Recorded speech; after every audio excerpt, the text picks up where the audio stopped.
The tech world is about to hit a massive turning point, and it's happening in a box no bigger than a stack of coasters. We've seen the M1 redefine efficiency, the M2 refine it, and the M4 bring us into the era of specialized neural processing. But right now, the whispers coming out of Cupertino suggest that the M5 Mac Mini isn't just an upgrade. It's the moment Apple stops playing fair. If you've been holding off on buying a desktop, or if you're wondering if your current setup is about to become a paperweight, you need to listen very closely to what we're about to break down. This isn't just about a faster chip. It's about a complete architectural shift that could change how we define a pro computer. Think about the current landscape. We are living in the dawn of local AI. Everyone is talking about LLMs, generative video, and real-time neural rendering. But here's the problem. Most computers today are struggling to keep up with the sheer memory bandwidth required to run these models locally. That's where the M5 comes in. The rumors suggest that the M5 isn't just following the standard incremental 15% speed boost. Instead, Apple is reportedly re-engineering the unified memory architecture to handle the massive weights of next-generation AI models directly on the silicon. We're talking about a Mac Mini that could potentially outperform a full-sized Mac Studio from just a couple of years ago.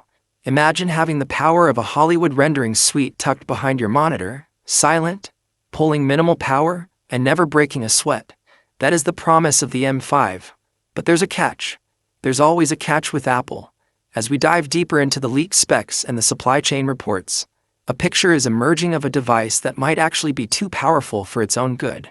Some are asking, is Apple cannibalizing the Mac Studio? Why would anyone spend $5,000 on a Mac Pro when the M5 Pro chip inside a tiny Mac Mini could theoretically handle 8K ProRes RAW timelines without a hiccup? To understand the M5, we have to look at the 3nm process refinement. While the M4 introduced us to the second-generation 3nm tech, the M5 is expected to utilize an even more advanced N3P process from TSMC. For those of you who aren't chip nerds, here's what that means in plain English. More transistors in less space, drastically lower heat, and a ceiling for performance that we haven't seen in a consumer-grade desktop yet. We are looking at a jump in multi-core performance that could make the M1 look like a calculator. But it's not just about the raw CPU cycles. Let's talk about the GPU. For years, the Mac Mini was the budget Mac, the one you bought for office work or light photo editing.